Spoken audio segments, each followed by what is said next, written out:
Hi guys, this is Miss Anderson, and this tutorial is going to teach us how to decode words.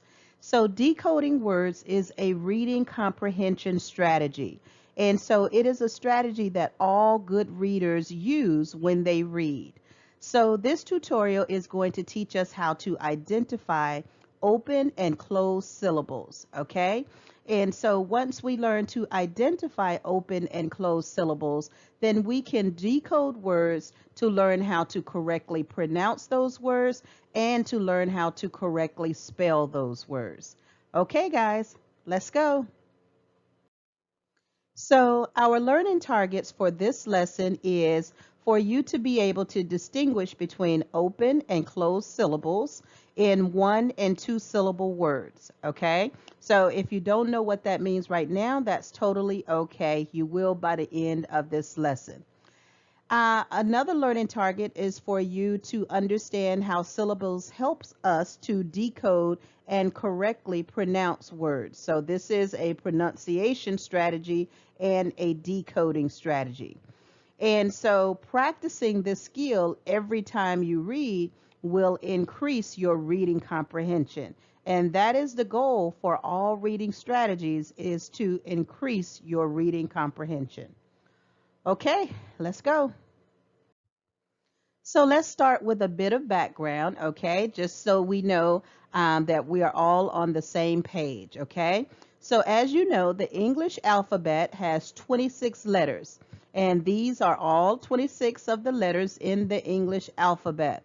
And so we divide those letters into two groups, and those two groups are called vowels and consonants, okay? So a letter has to be either a vowel or a consonant, okay? So the vowels in the English language are A, E, I, O, and U.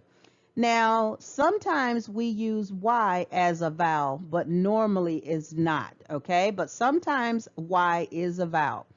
So all of the other letters in the English alphabet, if it is not a vowel, then it is a consonant, okay? So B, C, D, those are consonants, okay?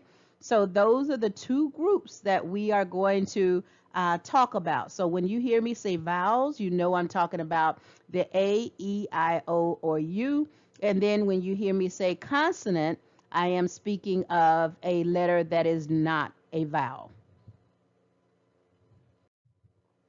Now let's talk about what is a syllable, okay? Because you have to know what a syllable is in order to be able to break it down and decode, okay?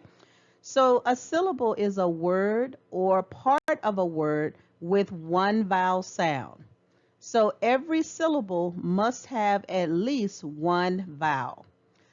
Okay, and then syllables are separated with a line down the middle. Okay, so let's look at these examples here, and I'm going to go back through this so that you understand, okay? So the first part that I said that a syllable is a word. So look at the word there, be, B-E, okay? So that is a word, okay? So the next word, the word next to it is to, okay? To is also a word, okay? So look at those two words and tell me the syllables, tell me the vowel that you see in each one of those words. So if you said the E in B is the vowel, you were correct. And if you said the O in to is the vowel, you are also correct, okay? So a syllable is a word with one vowel sound. Okay. Now the next type of syllable is a word part. Okay. So the next word that we have here is balloon. Okay. Now if you break balloon down into the vowel parts, then you see B-A-L, ball, and then we separate L-O-O-N to loon, okay? So those are called word parts because when we separate them, they cannot stand alone. They are not a word by themselves. So they are called a word part, okay? And then you will often see when we talk about syllables that line that goes down the middle.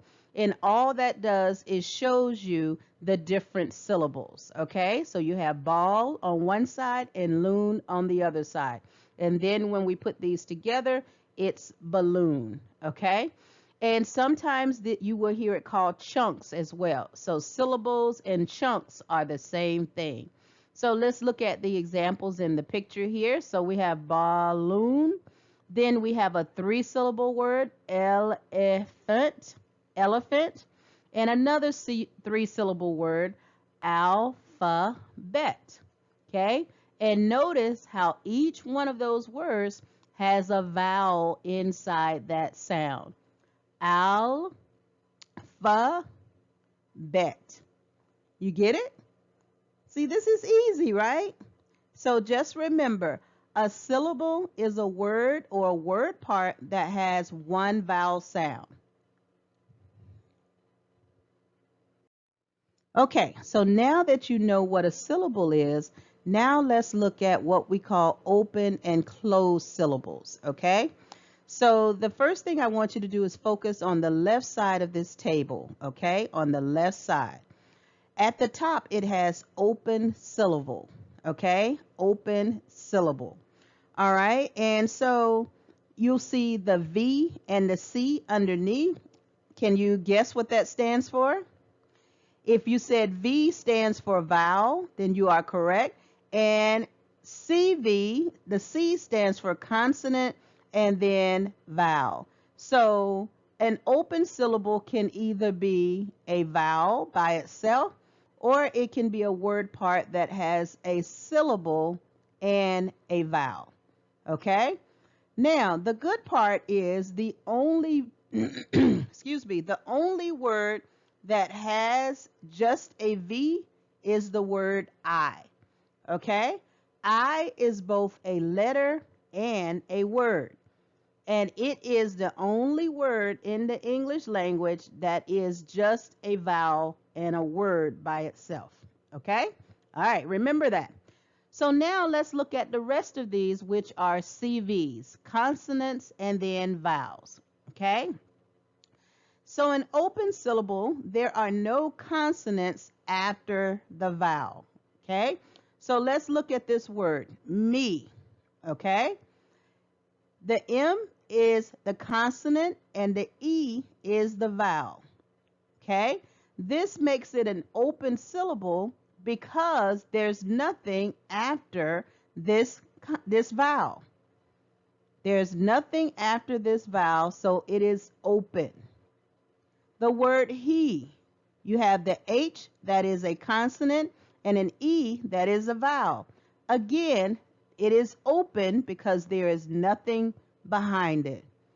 Along with she, there is nothing behind it. Okay? Now, let's look at all three of these words, me, he, and she. These are 1-syllable words. Now, let's look at a 2-syllable words, okay? So, apron, okay? Like the apron that you tie around you when you're getting ready to cook so you don't get your clothes dirty. Apron, okay? So this dot here represents our dash where we separate the 2 syllables, okay? On one side we have the A, and then on the other side we have prawn, okay? So I'm going to teach you why we separate these words in a minute, okay? In the next slide, I'm going to show you why the syllables separated between the A and the P, okay? But for now, just understand that apron, okay, is an open syllable. Because, okay, because is also an open syllable. Pretend, also an open syllable. Okay? All right, now let's go over here. Well, let's talk about the long vowel sound, okay? Now, if you notice when I said, and I'm going to talk about the long vowel sound in the next slide also. Now, if you notice when I said me, he, she, and A, the sound of these letters is the name of the letter. Okay? The name of E is E. The name of A is A. That is what we call the long sound. The long sound of I is I. The long sound of O is O. And the long sound of U is, guess, U. That's correct. All right? So that is what it means to have the long sound. And an open syllable always has, well, most always, we'll talk about exceptions later. Most times it will have the long vowel sound. Now that will make sense to you once we come over here to the right side and you learn about a closed syllable, okay? All right, so a closed syllable has a consonant, then a vowel, and then a consonant. Or it can have a vowel and a consonant. So let's look at some examples here. There is or are a consonant or consonants after the vowel. Okay, so in both of these, we see a consonant after the vowel. So let's look at some examples here. The word at. At.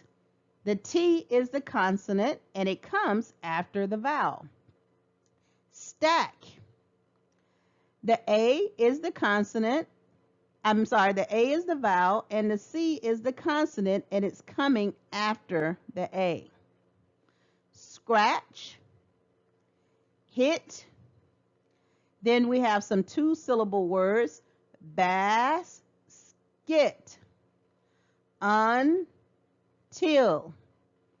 Pick. Nick. Now, if you notice something, if you were perceptive and you notice something, the short vowel sound sounds a lot different from the long vowel sound. So remember, the long vowel sound has the sound of its name. The short vowel sound has the sound of the letter. A for A. E for I. And then A. So listen to the sounds here. At. Okay? The long sound for A is A.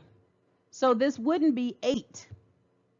Now, it would be if we added an E, but that's not the word. The word is at. Okay? At. Apron. Short. Long. At. Apron. You see the difference? Let's try it with the E.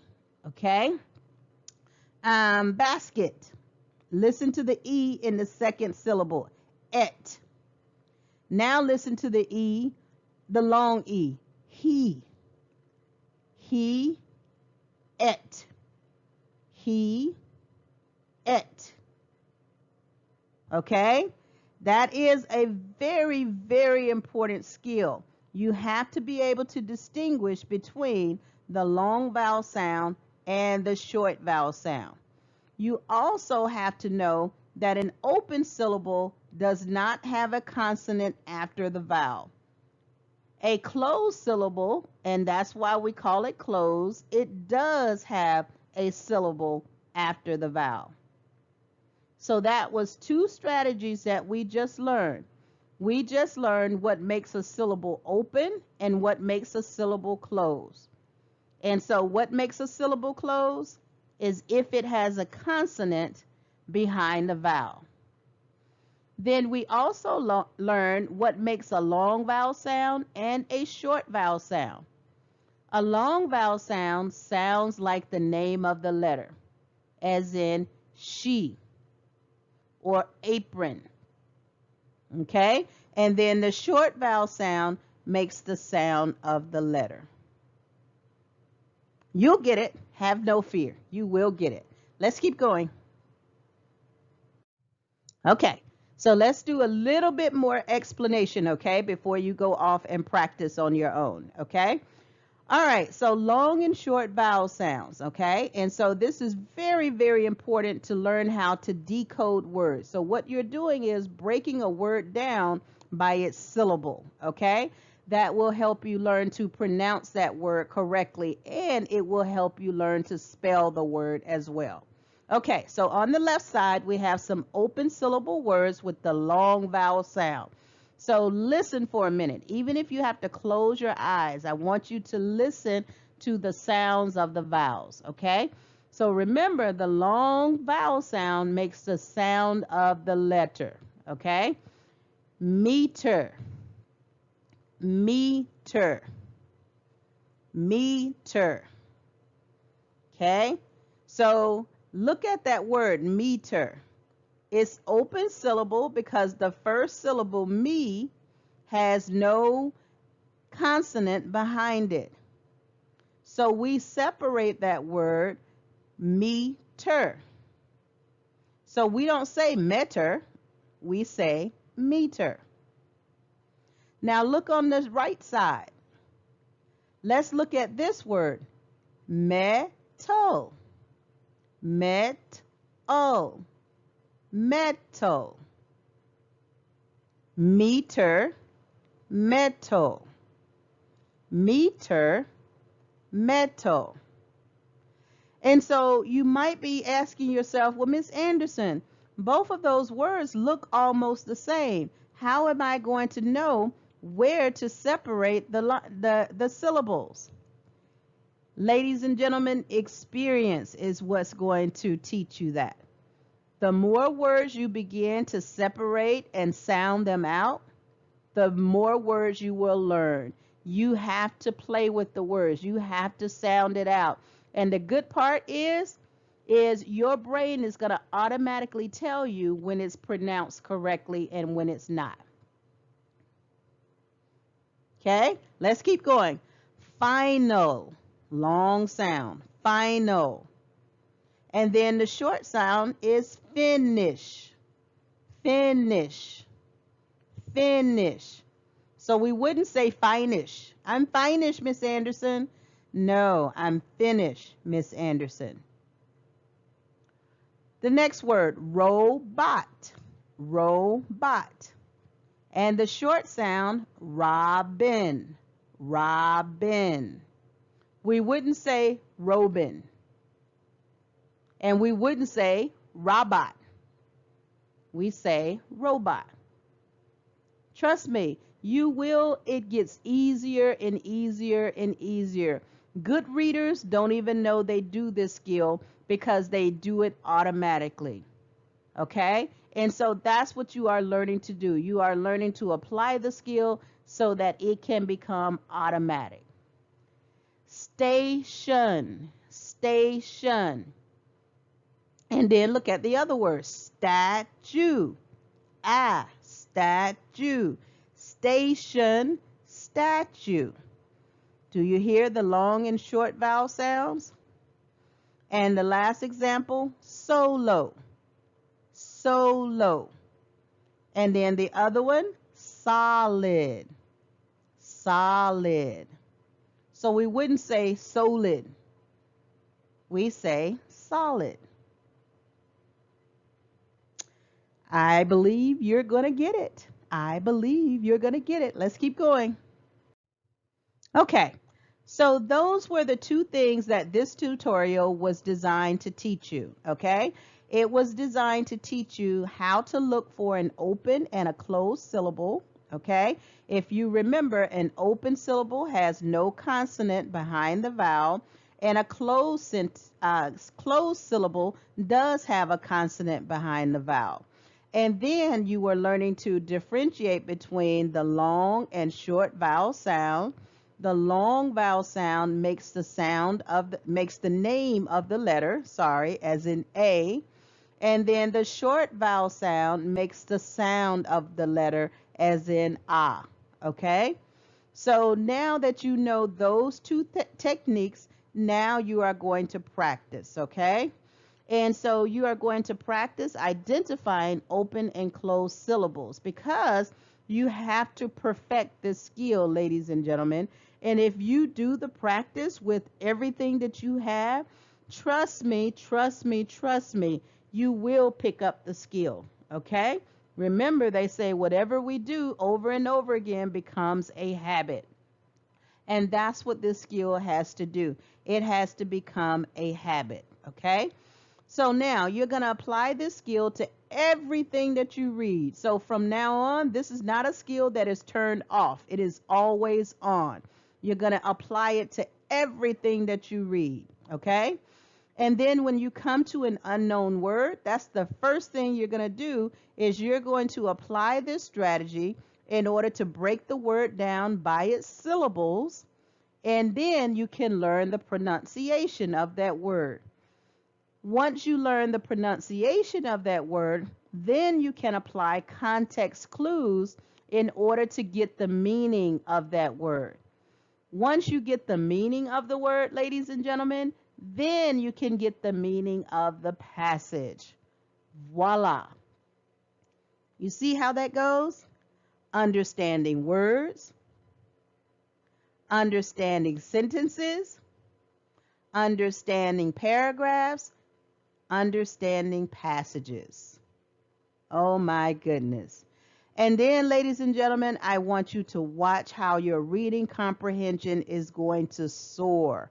It's going to go straight up because now you have the strategy to decode unknown words. Okay? So that is all for this tutorial, ladies and gentlemen. I truly hope you enjoyed it. Please start the practice and implement this skill. Okay? Good luck, guys. Bye.